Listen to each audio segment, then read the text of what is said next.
It will be recorded if we go back to it. Oh, good afternoon, everyone.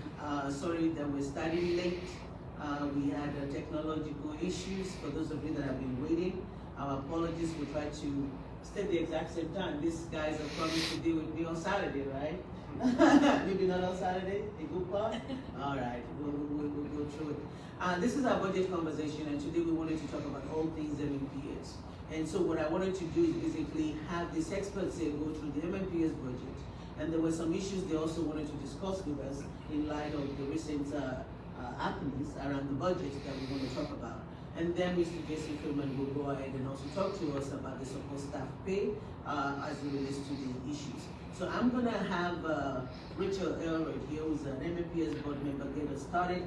Rachel will introduce the team, and Rachel will do like a quick overview of the budget for us, and then maybe we'll go into some other things we want to talk about. Just like I do all the time, remember that you have the option to ask questions.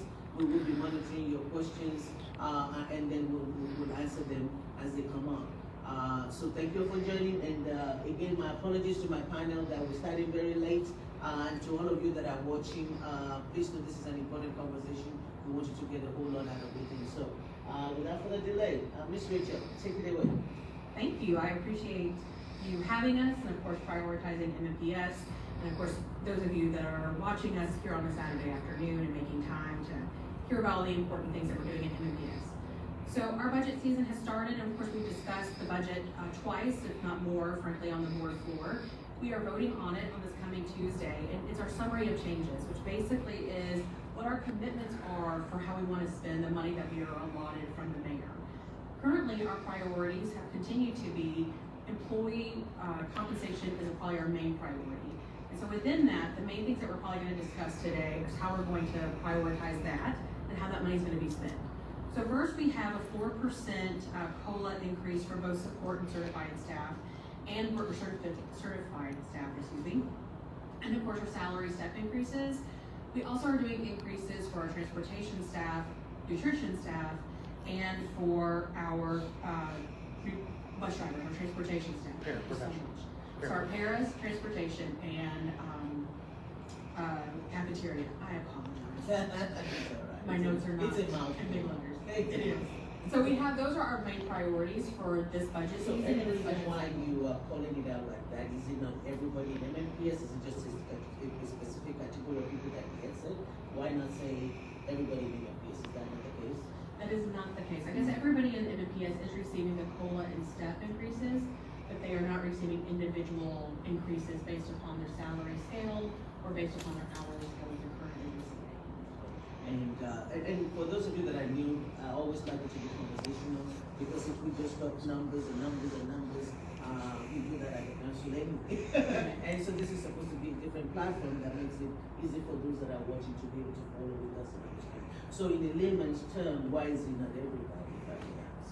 Well, it is not everybody purely because of, frankly, the amount that we are being funded, and based upon sometimes all this thing. council member. Okay. And of course, it's I also like the that. state always. We are, of course, always underfunded. PISA, of course, is not helping that as much. And so we do have that underfunding issue, so we cannot have the raises for all at this current time. And of course, this is Mr. Hinson. Yes. And if Mr. Hinson has additional support materials, he by far is part of this eloquent knowledgeable of all the details.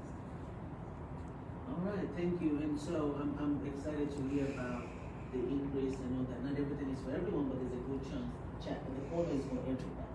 Yes. And that is very exciting. And one of the things that you mentioned is that there's underfunding.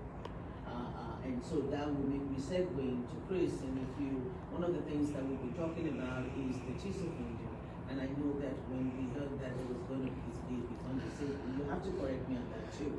And so we had this conversation about the governor is going to change our school of one day. We're going to go into this TISA thing, and the TISA is going to make all things better. So as TISA made things better, are we getting TISA now, or we're not getting TISA yet? Is TISA better, or TISA is just not better? Good questions. As far as the current year and next fiscal year, the state is going to continue using its current funding formula called the Basic Education Program, or BEP. So it's not going away yet. And it's not going away yet. And then in 2023-24, the state will transition to the new TISA funding formula, the Tennessee Investment in Student Achievement, TISA. It's a different way of calculating funding. And so we have received some estimates, several different estimates over time, where the amount that's being estimated for us beginning in 2023 under the new TISA funding is much, much less than our peer districts, the other three urban districts, Shelby County, Hamilton County, and Knox County. They're receiving significant additional funding through TISA, whereas unfortunately Davidson County Schools, or MNPS, is receiving just a small increase under their projections. And so we're hoping that some further changes can possibly be made through the legislative session next year that may help us, but it hasn't been too encouraging for us. So how much underfunding are we looking at? Well, I guess that's relative. As far as what we're looking at for next year, we had initially received an estimate from the Tennessee Department of Education regarding what our funding would be for next year during the whole TISA legislative discussion. And then the number that we actually received from the Tennessee Department of Education at the end of April was much less than that. And so therefore, we have about a $22.6 million deficit as it relates to what's included in the budget ordinance for our state funding for next year. Because we received that information at the very end of April, and the mayor's budget ordinance had already been filed. And so that was a big surprise to us because it was much less than the estimate we received in March, which was just a month earlier. Well, I don't want to sound as if I'm surprised because I've heard it before, but it is yes.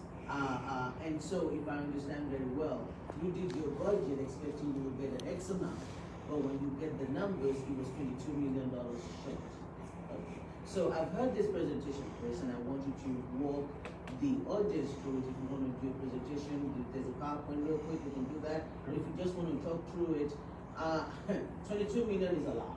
How did we get here? What caused that shortage? And then how do we go from here? What are we looking at in terms of how does it impact your budget for FY20? Sure, and as I mentioned, the initial first estimate we received from the Tennessee Department of Education came right at the end of April, which was, again, after the mayor had filed his budget ordinance, and was much lower than the estimate they had provided to us back in March. And so that $22.6 million number, that's how much less than what we're receiving in the current year. So it's quite a drop-off from what we're receiving in the current year. And as we've dug into it, what we found out is approximately 10 million of that 22.6 million is related to Davidson County's increasing fiscal capacity.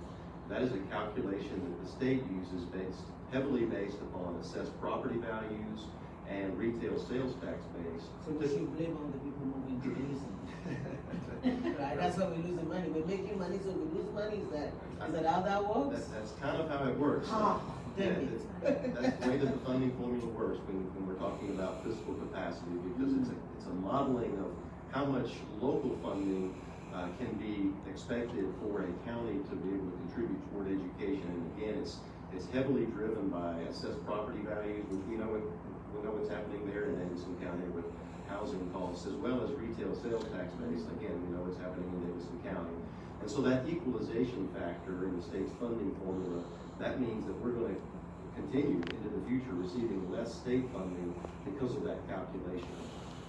Another piece of that, another 10 million or so of that, is that the students that reside in Davidson County but attend one of the state-run charter schools, that number continues to increase.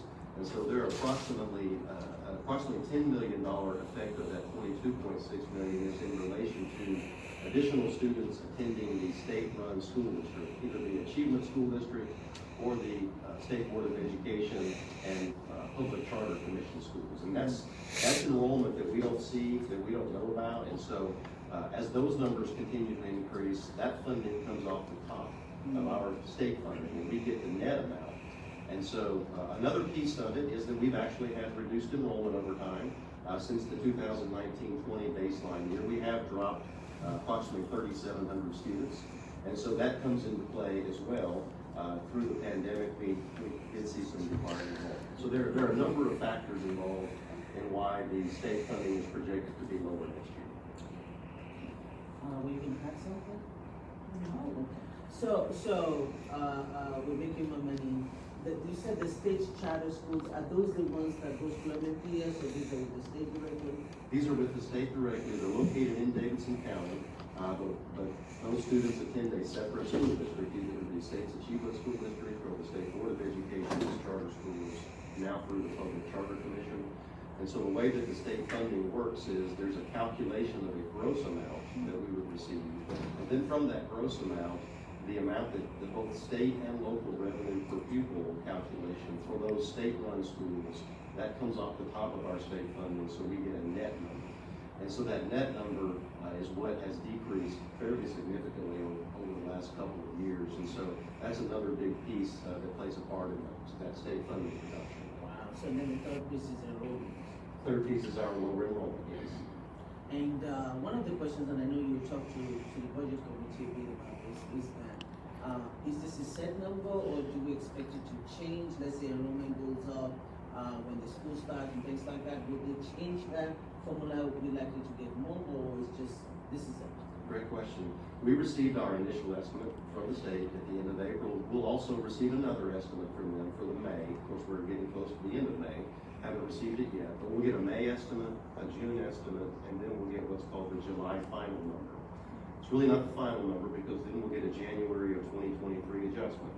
So that number will continue to change, but the state's funding formula is based on prior year enrollment, and so they will be basing next year's funding on actual enrollment that we have in the current year.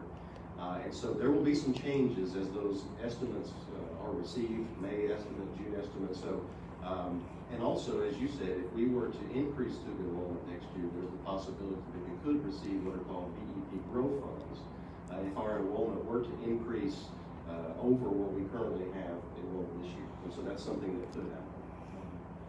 Whew. Okay, so what do we do? Well, we have several options that we look at. $2 million. I know I don't have that kind of money, so That's right. So I don't know about you, but I mean, what's the game plan? Well, we're hopeful for some council assistance with that. Now that the budget is with the council, it's no longer with the mayor. Of note is that the state funding only makes up approximately 27%, 28% of our total funding. So, we have other sources of revenue, of course, i.e. property tax revenue and local option sales tax revenue. And for the last couple of years, particularly this year, the sales tax revenue has come in significantly above projection. In fact, we're averaging about $8 million over projection per month. And so we're expected to exceed projections that Metro Finance made with our sales tax revenue of approximately $100 million this year, which is going to obviously boost our fund balance. Our fund balance is estimated to exceed $200 million at the end of the fiscal year. So that's one source of potential funding that's been used historically to fund the school district as well as Metro general government. We're also looking at any areas of potential savings, any areas where we could potentially look at federal grants that could offset some of our costs that we have in our operating budget. So we're looking at anywhere we can. We're hopeful that this can be resolved and that we've got time for it to be resolved so that all of the additional funding that the mayor had recommended would come to our students and to our staff. Wow. Okay, so it's now in the council's hand, pretty much, as part of what the solution is. So to those of you that are still watching, please ask your questions. If you have any specific questions on what we're talking about in terms of the deficit caused by the state, BEP funding, please ask your question and we'll be looking at that. So I don't want you to all be negative. I know we started with that. But other than that, $2 million shortage, is there anything else? I mean, you talk about the races. Is there anything else that this year's budget you want to highlight that's making you go, if we get it from $2 million, we get everything else that we asked for, what the mayor's giving us? Is there anything else that jumps out at the new that you want to Twyla, that you're pretty much excited about? Yes. Okay, So all I, right. of course, am very happy that we are including our step raises and our cost of living inside of our continuation budget. I also want to make sure that we are aware that the paid family leave is going to be included. That's something that I personally have wanted us to have for some time, because that's been requested by many of our staff. We, of course, are happy to have some current raises for the transportation, nutrition, and paraprofessionals, but we do think that there's additional need among all of our staff. And of course, we want to continue our support for our educators. It has been very well known that we have the highest paid teachers in the state now, but that is something that we're going to have to continually chase, if you will, as a requirement or as a level that we're trying to have. Of course, we're also really excited about all of our additional social emotional learning processes, whether that's our advocacy centers inside of our elementary schools, our ongoing restorative practices inside of our middle schools and high schools as well. We think that's a priority, and not only behavioral needs, but also mental and social health needs that, of course, also go along with better retention of students, better attendance of students, and therefore better outcomes for students. And then Emily Masters is here. Do you have anything else? Then you stand up. And you're down. Lift your body up. There you go. It's a tricky one. There you go. It's a school board member, Masters is here. So this is meant for school board members, and I think council person just 16. I just want to point out that, I know bus drivers, and our bus driver shortage, that's a nationwide issue, but I'm particularly excited about the level at which we're taking that on. It will get our MNPS bus drivers benchmarked to the same rate of pay as we go, MTA drivers. It's a $6.20 per hour increase. And because we're really competing to get those drivers. And we also, we'll hire and then help them get the CDL license. We have it's a full-time position, which bus driver is not necessarily a full-time benefits position statewide. So I'm excited about that, and I'm excited to see how that's going to help us serve the families that have really struggled because of that shortage. All right, I'm still looking online to see if there are any questions, so I do have a couple. The first one on the advocacy center and the social emotional learning. I know last year budget we added some more money, but I know that other than the advocacy center in the elementary schools, when we're talking about middle and high schools, and we're not doing it for schools. I know at points we were talking about we will use SO money or something like that. Where are we in terms of making sure that at least some basic support for social emotional learning is in every school across the country? Well, I think that comes across in many different ways. Our aspirational budget, we had lots of information for whether it's an increase of psychologists that would be needed to counselors. Of course, there's also some parts of that where we would have to outsource some of that need, which is not our immediate desire as a board, but because of, frankly, we hiring need and the amount of that need, that's probably part of it. So we have an increase of psychologists and counselors that would be required. Part of that is also our translator needs. That's could be considered part of our social emotional needs, because we need to be able to access and reach to the students. We of course also have other needs like the advocacy center, which we're discussing, that we had the incredible additional support from council of last year, where we could have it in every school. That wasn't our original hope. We of course wanted that, but we didn't think it was possible, and it was through the council's additional support, and we are grateful for that still. And then what we're calling our restorative practices assistants, which is inside our middle schools and high schools. Our hope is, of course, that we have those in all schools so that we can reach those students. We also have many other different parts of that, whether it's conferencing that we already put in place, whether that's in individual school-based budgets that have other associates that go along with that. And then, I forgot the name of it, but where students conference together, I guess that's part of the conferencing process, where they have their own kind of government within inside of their schools, where they help decide decisions and kind of come to a conferencing point so they can combat their issues and concerns with each other individually and one-on-one, to kind of help them learn those real spirits. So that's what we're doing, that's what we have currently, and what we're wanting to continue mostly is restorative practices within the assistants in middle schools and high schools, and of course the increase of psychologists and counselors. And I just want to jump in and say another reason for the outsourcing of some of the additional psychologists is we are putting some ESSER funds towards that. So we will, moving forward, if we want to be able to sustain that, we'll have to have different funding once the ESSER funds run out. But I felt like that was because I asked that question. And, we don't want to do a whole bunch of hiring with temporary funds. We want to be sure that we're going to be able to sustain it. But it is really fortunate that money's going to help us get those resources into schools. So when does those funds in? Well, originally it was 2026, but there's recently been an extension, is that correct? Actually, ESSER 3 funds in June 30, 2024. Okay. Yeah, so it's, that'll be here before we open. So as was indicated by Ms. Master, we try to be very strategic, realizing that these funds will end at some point. We don't want to get to a funding cliff. And so we try to, when we can, contract as opposed to hiring positions, because we're not sure of whether or not those will be able to continue after the ESSER funding is complete. So I want to think about that, and I know there's still a whole lot to be discussed. And I think I have two questions for you, but believe it or not, I forgot what the second one is. So I think when you start getting past 50, you start forgetting things. So did I just have my age? No, I'm 30. So we're talking budget, and I know Jason is here on behalf of SCIU.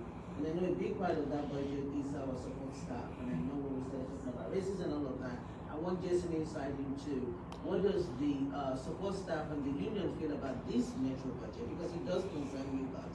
Are you guys very happy? Are you guys not happy? What do you see, and what can we do if you would join the conversation? Sure. I guess I would say it's a good start, but there's a lot of work left to do. And I'd like to give a little bit of context on why we feel that way. The first thing I just think people should understand about Metro school support staff is that they are among the lowest paid employees in Metro government. And they have been for a very, very long time. And just to put a couple, I know we don't want to do all numbers, but there are a lot of Metro support staff who, if you take their annual salary, because they work for, on paper, 10 months a year, but they are paid for 9 months a year because of their hourly employees. So the school's closed. In most cases, they're not paid. In some cases, they are, but it's not all the time. So they end up with, it's a weird number to say to people, but 1,507 hours is what someone gets paid. So if you see an hourly wage, you need to multiply it by 1,507 to understand what they're taking home in a year. And a lot of people starting out are making $24,500 a year. I know in the council you see a lot about affordable housing, and you look at area median income and the income levels you need to live in the city, and I think everyone understands that $25,000 not enough. Metro government has a living wage policy for their employees, and they use the MIT living wage calculator. And right now it's been adjusted twice since I've made graphics and flyers, but it's at $35,800, I believe, for the year. So you've got folks that are a full $10,000 a year behind them. And as an example, there's 853 paraprofessionals, and I believe all of them make less than $32,000 annually. 853 of them. That's the high end. And Mr. Henson and I were just talking, I think it takes the current employees to get to that high end, it takes you about 18 years to make $32,000 a year. So I think one thing I always want people to think about is if we're trying to make these jobs, if we want to address recruitment and retention, we have to consider that these jobs are not going to support someone living in the city right now, and they will become harder and harder to support someone living in the city as we go if we don't catch up. The targeted investments that are made for bus drivers and paraprofessionals and food service are welcome. I'm glad that we're doing it that way, and we're glad that we're making a targeted investment and trying to make as much of an impact as possible. The thing that's challenging about that is, I would say, if you look in the aggregate over the last 2 years, when teachers were a priority last year and support staff's a priority this year, we still have a discrepancy of investment that's pretty sizable. So over the last 2 years, if you combine the 2 years, you're talking about $73 million invested in their teachers, and you're talking about about $28, $29 million invested in support staff. So that's You're not saying that the investment in teachers is not our answer, that's not what you're saying. No, I'm saying our folks were eager, they were here, they were speaking in support of their teachers, they were very excited for them to get it. I'm just saying, in a budget that's this size, someone decided $21 million was enough money, and we do not feel it is.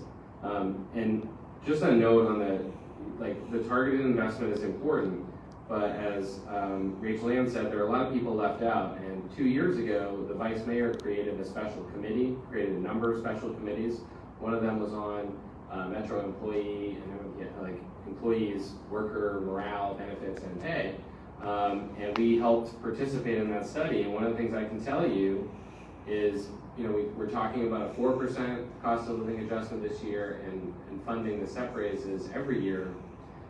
So if you've been here a little while, the increments, the step raises for MNPS, and I think these have been fact checked by HR, so I'll double check, but they were not funded in 2014, 2015, 2016, 2017, 2019, and 2020. There were 2021 we might have fixed, actually, I'm trying to remember. And there were no cost of living adjustments in 2008, 2009, 2010, 2011, 2012, 2017, 2019. So this year, the Civil Service Commission for Metro Government recommended a 5% cost of living adjustment, and what's been proposed is 4%. And so inflation and CPI are telling us 8% is what prices are up. So we're 4% behind that, we're 1% behind what Civil Service recommended. So when you just combine all those factors, what I'm looking at is there's a lot of money in this budget, there's a lot of new spending, there's a lot of new positions, and there's a lot of investment in new debt service for capital projects. And I think a lot of the employees that make a very low amount of money in particular, or even just Metro employees, are asking why we didn't just meet our, why we didn't go the full way before doing all that new stuff. So when you're talking about the MNPS budget, or you're talking about Metro budgets in general? Well, just overall, and I will say I think that it's been great to see Mayor Cooper make a commitment to put this much money into Metro schools. It's it's been great for the last 2 years. Our SEIU members since 2018 have been fighting to adjust the property tax rate so we could make these investments in Metro schools. They've been on the front lines of that fight to make sure we had this funding available. We're very happy that he's made that investment. I do wish maybe he doesn't prescribe as much of how that money gets spent, because it is supposed to be this board that makes those decisions. But it's a good start, but there's more to do. So before I go to Rachel Hand to try and tackle that question, let me ask you, in your estimation, how much do you think will be needed to make this whole? Well, we set a goal of living wages for all employees. At the time we set that goal, and I created these numbers, it was a $33,800, I think was the number, based on MIT. And so we think that we would need another $9 million to adequately address the 3 groups that I think that the investment made in bus drivers seems to be adequate. We'd like to see the same investment or kind of level in the other groups, but I think we need another $9 million to make sure that we're not leaving out all the other positions: secretary, bookkeepers, restorative justice personnel, translators. I'm going to go to my right, and I'm going to my left, and I'm going to say, Rachel, $9 million. I mean, these are employees, these are people that work here, and if you see that every Metro employee is getting something, we're doing the teachers, we're doing the bus drivers, we are employees too. While we make improvement, Chris, you're the number guys. I was sure 22 million. How much more is 9 million? How much is that? 31? Pull 31. They make it pull 32. So why is that not? And again, I'm playing the devil's advocate here, because I think one of the reasons why I do this is I want to give the citizens a voice, and I want them to be able to ask questions that they may not have the opportunity to ask at our meetings, whether the board meeting here or the council meeting.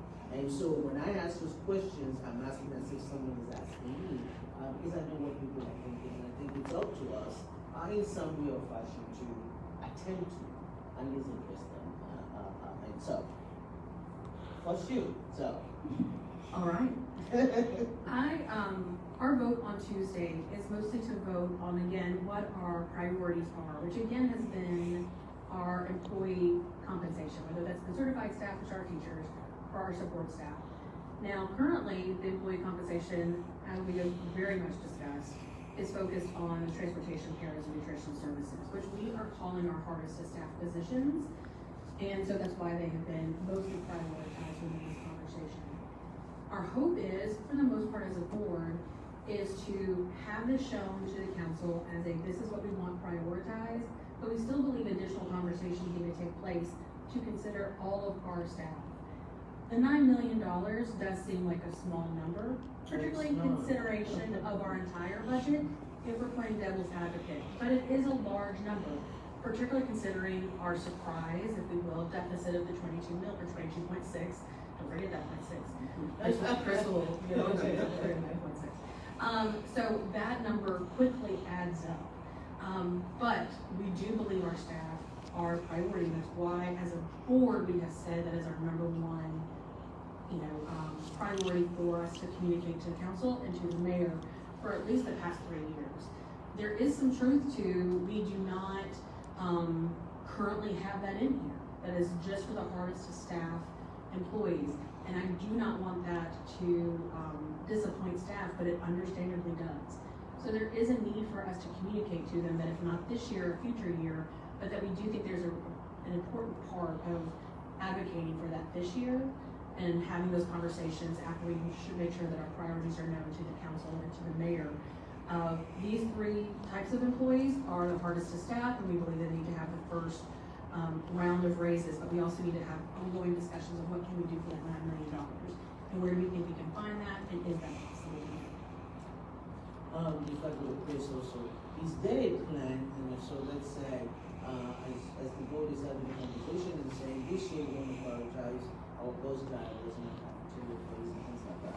Is there like a plan that says, we have a 3-year plan to get to all employees, or we have a 2-year plan? So if we miss you this year, we're looking at you next year, or that conversation is just not happening? Well, there is the pay study, which is quite large and hard for most people to probably understand because it just shares really the amount of information inside of it. But that conversation is not stated as current of, we think this year will be X positions with X amount of money, we think next year will be these positions with this kind of money. That conversation is not taken. And I do appreciate the fact that you did say that, and I want everybody to I heard you, things that we did or not, that you are going before the council to ask for X amount of money, but you're also saying that this is our priority, but we would not mind if this $9 million is added to what you need. We would be overjoyed if that $9 million was found for all our employees for sure. Council members listening, you heard it here first. The school board would not mind the $9 million. No. Chris, as you're looking at the books and the money question, forget about the council for a second. If the council is not there, can the MNPS make the $9 million happen? And I know I'm putting it tough, but don't look at Hank, and don't look at the two of them. That's a tough one, right? That is a tough one, and let me just start with the fact that we're so appreciative of what the mayor is recommending. Because I would be remiss if I didn't say, with the historic additional funding that he has recommended for the school district, a 9% increase in our budget, which represents approximately $91.2 million in additional funding. We're very, very appreciative of that. But as has been indicated, that amount has been earmarked for these things that we talked about. And so we've gone through several years in the past where we've had to make budget cuts and budget reductions, and we're still sort of recovering from that, where we've been able to sort of shore back up some of the things that we had to reduce when we were going through tough times, particularly during the pandemic, where we've had to make cuts. And so when you go through several years in a row making reductions, it takes some time to come out of that, again, to shore back up some of the things that you've done without or that you've had to reduce. And the vast majority of the funding that's being recommended is going toward compensation, employee compensation. As was indicated, that's the Board of Education's, Dr. Battle's top priority is employee compensation. And we may not be able to get where we want to get in 1 year. We'd like to, but it may take a multi-year approach depending upon the funding that's available. Now the fact that we have to deal with this $22.6 million issue as well. But we're very appreciative of the fact that we have targeted some of the investment to our transportation staff, our paraprofessionals, and our nutrition staff, because those are the lowest paid employees. Those are the employees in positions that are the hardest to fill, or that we have the most vacancies, and so that's where the funding was earmarked. I just want to hop in and say also, we, with MNPS, we sort of work within creating that aspiration budget, and then we're very grateful when the mayor, wants to come on board with us. But then when it goes to council, you're able to look at it as MNPS within the context of the entire metro budget. So all of that just to underline, if it's council's desire for metro public schools to have a larger piece of that overall pie, it's kind of like when I go shopping with my kid and he's like, what's my budget? What's my budget? What am I working with? I'm like, I don't want to answer that. Just tell me what you want first. We'll figure it out. So it's this constant sort of back and forth negotiation. I mean, if I were saying what I really want, I want half of metro budget to go towards schools. And absolutely, it's the most important thing we do as a community. So, that's what I really want. But my kids never, when we go shopping, my kids never gonna say, well, I wanna spend, $5,000 on clothes today, Mom. So I think just to be really straightforward about it, and we also are making up literally 4 decades of underfunding. So, when you see all the funding going towards capital needs, it's no joke. We have capital needs. we just have needs all over the place. So that's sort of, should council decide to move towards that larger budget for schools, we would make very good use of it. One of the things that I just came from one of MNPS sponsored conversations about the students in the schools who were just held at one of the ones in the southeast of the state. And there's a conversation about how do different kids feel and all of that. And I had the pleasure of sitting at the table with a teacher, an English teacher, from one of the schools that I'm familiar with. And some of the things that he had to say that I thought I should bring to this conversation.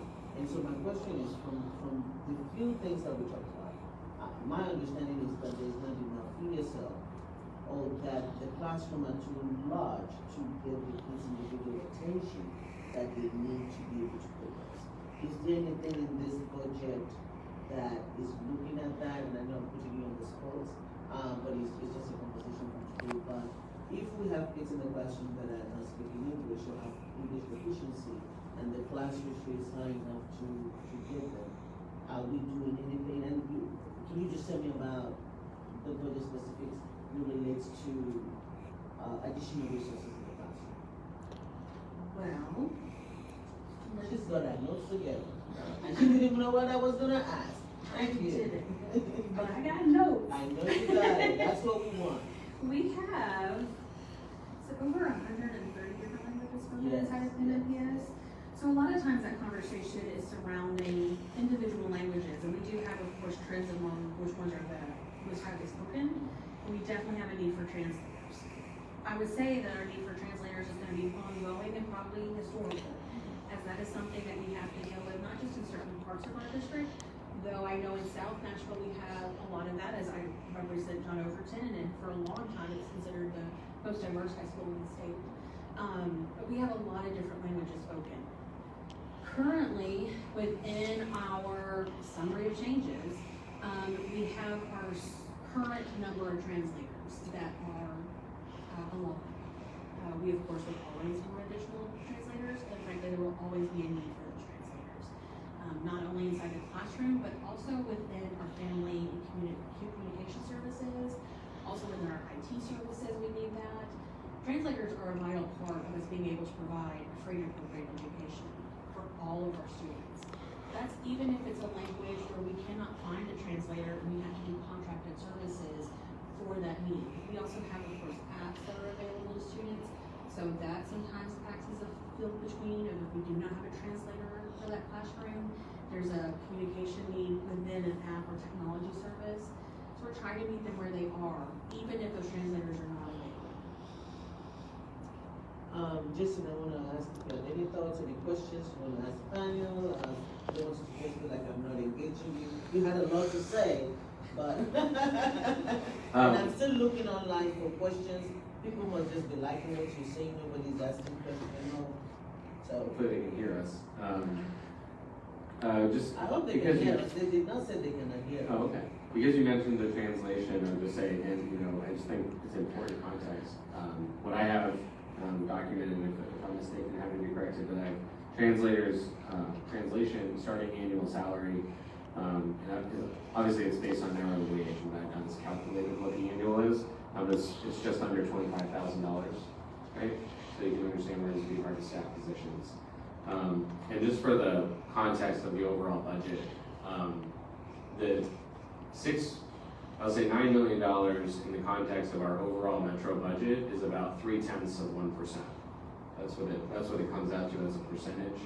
So, yes, $9 million is a lot of money, but there's also, like I said before, there's $50 million of new debt service for bonds that haven't been issued yet.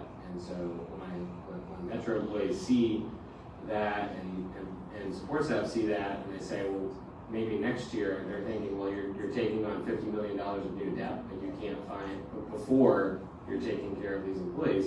And so I just think it's good context for people at home to understand the money should be there in this budget. I think it's very possible. And you know, it's as a citizen, as a resident, and I'll tell everyone, one of the reasons why I ran, and one of the comments that I hear a lot about, and we all do, is that we see a city that is growing, and we see it growing every day. Things are rising up, and we should be able to take care of our own residents, people that have been here for a long time, and people that are actually building this city. So I think it's not unfair to make those demands or to ask those questions. I really think it's a problem because we need to. I mean, if you cannot afford to live where you're working, then what's the point? And if we're not taking care of our own, then what are we doing? And so that's why I know that your ask is not just to MNPS, your ask is to Metro, that what are we doing about our support staff, and I know that there's some council members watching, and so these are conversations that my colleagues and I need to have. So every time we talk about schools, every time we talk about school budget, and how much we give to the schools, there's always that one person that always feel like, why don't we ask you about the achievements? Why do we keep giving MNPS money and now is the achievement goal?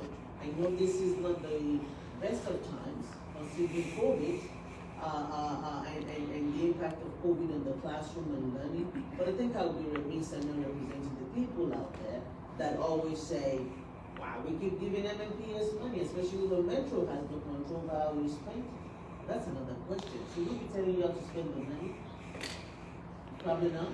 Rachel is like, wow, where did that come from? What did she say? So yes, how is you talk about the achievement, you talk about where we are, you talk about where we're going, and feel free to talk about it even in terms of spending, in terms of this is what we hope to see, and this is how we hope to grow, and the additional money that we're getting, this is what, does that make sense what I'm saying? I want that one person that always has that question to feel like their question was asked. Sure. Should we try to provide an answer to that?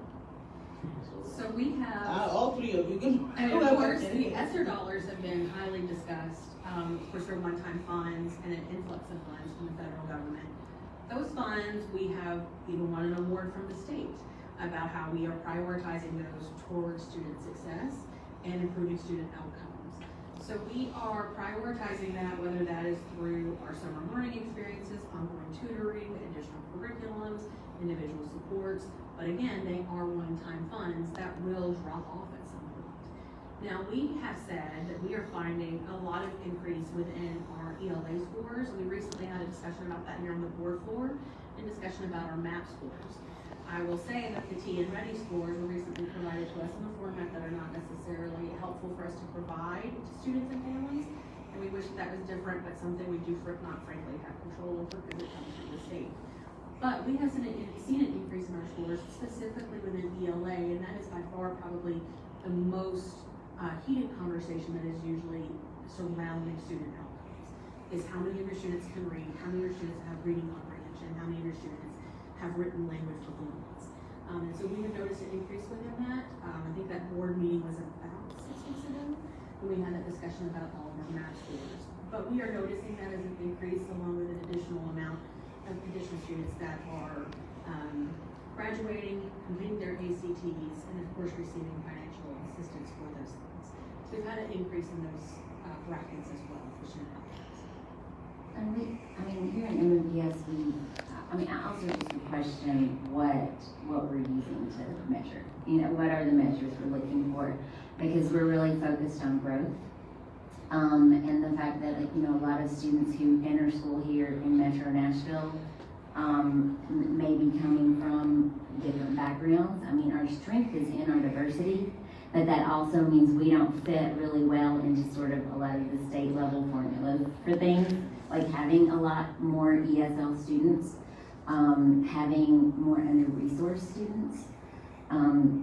So all of the extra things that we're able to do to increase that growth, as long as I see the growth, I'll feel like we're heading in the right direction. I was at Hunters Lane High School graduation this morning, and 82% of those graduates are college bound, which is pretty spectacular. $8 million in scholarships received by that school alone.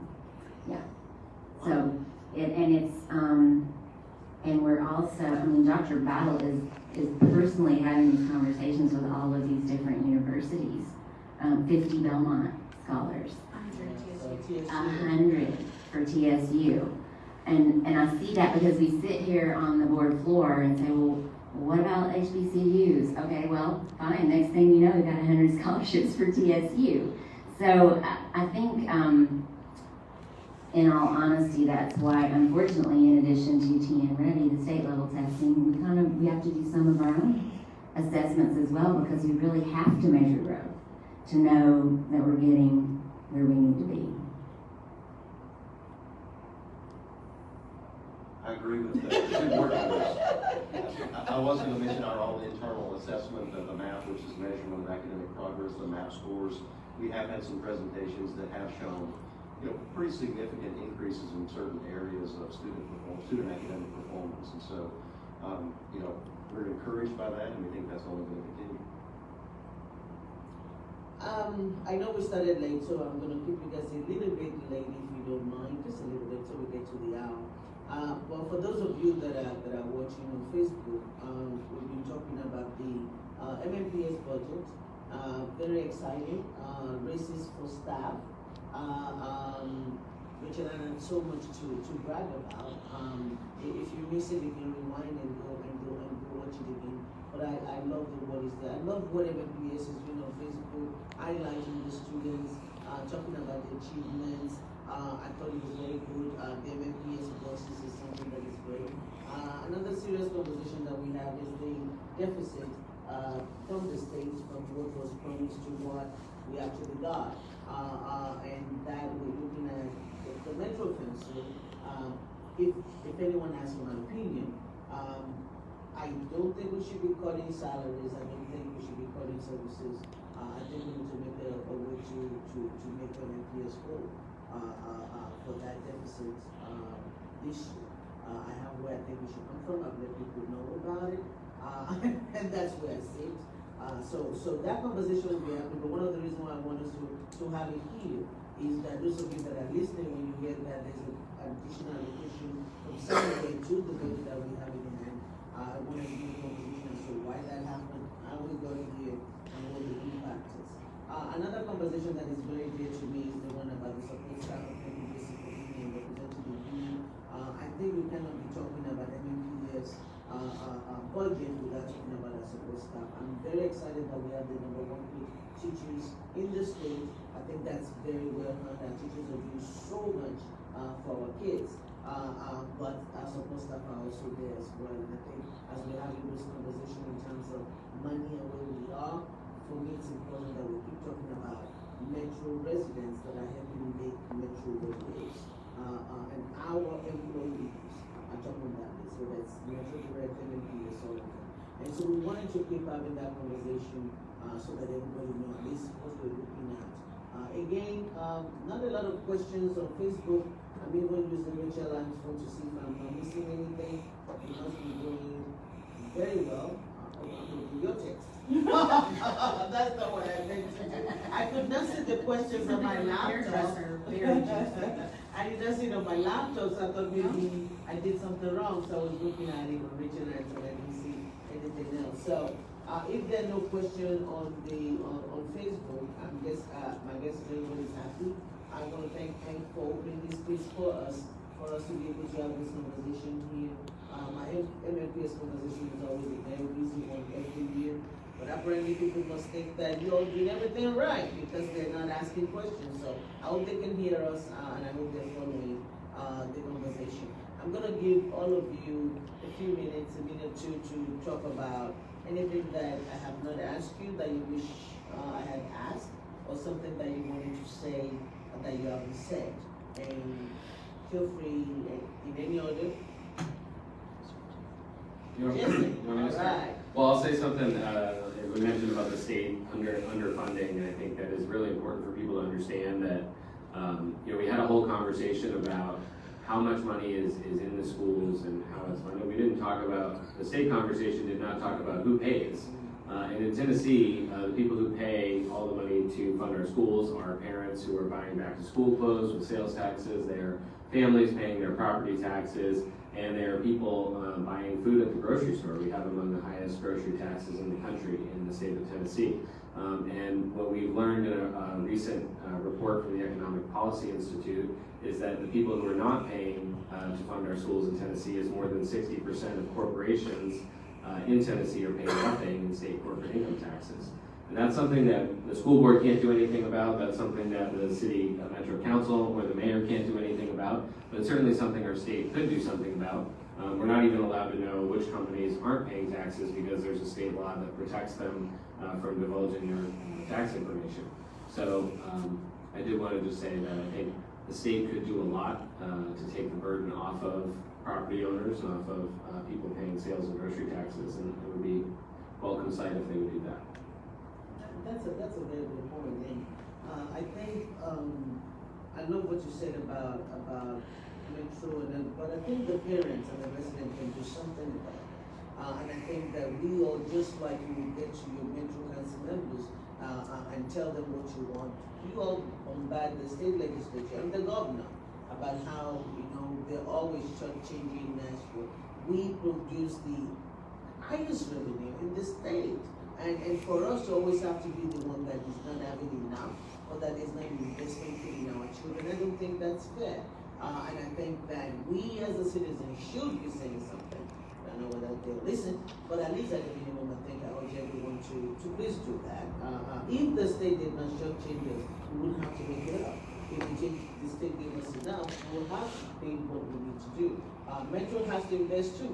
Metro is making money too, so our government needs to do better. I think education funding is just too critical. So thank you for that point. I'm not trying to give the state a pass, but thank you for bringing that up. So that's a very good one. Chris. Sure, I'll just reiterate what I said earlier, which is we're very appreciative of what the mayor is recommending. Again, historic increase in additional funding for the school district, and very appreciative to hear you say, Council Lady, that the council, at least you as a council member, are committed to making MNPS whole, so that we can focus those investments and those resources that the mayor is recommending to where we want to put them, so that we don't have to reduce back what's been recommended by $22.6 million or some other number. And so it can always be more, but I want to just take a minute just to again be thankful for again historic additional investment, and then if there's even more investment coming from the Metro Council as it was last year, we're very appreciative, and as Ms. Master said, we'll spend it wisely. Yes. To the points that we've made, we have 8% of all of Tennessee students. We only receive about 2% of the state funding for education. So the city always has the difficult position of having to make up for that drastic underfunding. That's even a more difficult position in a year like this year, where there's an additional $22 million that we have just recently learned of as a deficit. So I appreciate your ongoing work that we do is vital not only for our students and families, but for the city as a whole, as we need to have an educated community that is willing and able to live and work with inside the city that we live in. That's the right thing for us to do, and it's the job of our school system and as of our city to make sure that we have an educated and well-known population. So I appreciate that, that support. I know it's difficult because we continue to have that underfunding from the state, and the city has to make that up. And so we again appreciate the mayor making up for some of that, and also of course the council taking additional steps to support those and additional needs that we have. Because the needs are great, but also so are the good things that happen inside of our schools. There's goodness and incredible things happening every day from our staff, whether it's certified staff or our parapros, our bus drivers, our nutritional service, or the many other positions that we haven't talked about today. Their workload and the things that they do are key to the goodness of our city. And so I appreciate the support of y'all being here today, of course, for you hosting this. And I look forward to having ongoing conversations about how to best support MNPS. Yeah, I'm appreciative of this as well. I mean, I think it's just to know that the council is putting this much thought into it, rather than just, rubber stamping and taking the time to sort of listen to the additional need. I mean, the key is in partnerships. Our partnerships with other metro entities, but also with private nonprofit organizations like Pencil Foundation is an amazing partner. I would encourage council, as you're looking at things like direct appropriations within the budget, if MNPS comes up as a partner for an organization, reach out to us, reach out to a board member or an administrator in MNPS and ask us, does this have value to you? Because I think something that a lot of folks don't realize is those direct appropriation requests go directly to council.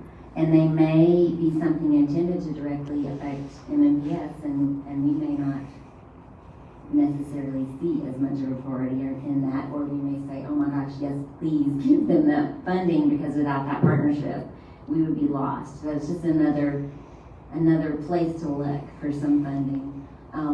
One of the council members in my school district pointed out to me that $22 million works out to about $5 a month for the average homeowner in property tax. So I'm not saying to increase it. I'm just saying that's the portion of it that it would take. If you were to decide to juggle around the current budget. But I'm really appreciative of these conversations. We're not saying raise taxes by $5. I'm not saying that. Please, let's be clear. Just give us what you're already I am not saying that. I do want to say that as a board member of Pencil Foundation, I know what Pencil does. And Pencil is one of those programs that I think is a special item that is also very supplementary and adding on to MNPS, and any investment we can give to them, I think is well deserved. I want to say something. My dad always tells me that education is the one thing that is yours that nobody can ever take away from you. You can lose your husband, you can lose your wife, you can even have this year take up your kids. You can lose your home, or whatever you have up there is the thing that is yours. And that's, for me, education is a power tool. I went to school in Nigeria, and it's what I learned over there that I'm able to bring across the ocean to be able to do what I do here. The world is becoming smaller, right? And our kids are competing with children all over the place. And the one thing we can do for those children, that we can do for them so that they don't become a liability to us and to society, is to give them a good education. That's the one thing we have to do. And that includes making sure we're supporting the entities that are supporting them, making sure we're supporting the staff that are supporting them, making sure we're doing everything to make it work. It's the number one investment that we can ever make. That is my take. I'm a number one supporter of MNPS. As a new council person, that's what I did, the budget amendment, and we'll continue to do that because it's a priority. So I want to thank all of you for being here. I want to thank those that made it. The ones that had to drop because we started late, my sincerest apologies. I was trying to be a council person and also be an IT guy. But I learned today I should not, what is that thing, keep my day job? Leave IT to IT people, I'm not good at it at all. So apologies for joining you late. So we'll be back next week. We'll be talking about public safety another crucial part of our budget. I'm going to implore all of my colleagues to please look into the 22 million and look into the 9 million and see what we can do for this budget. So thank you all for being here. I appreciate you, and I hope you all enjoy the rest of the weekend. Thank you. Thank you.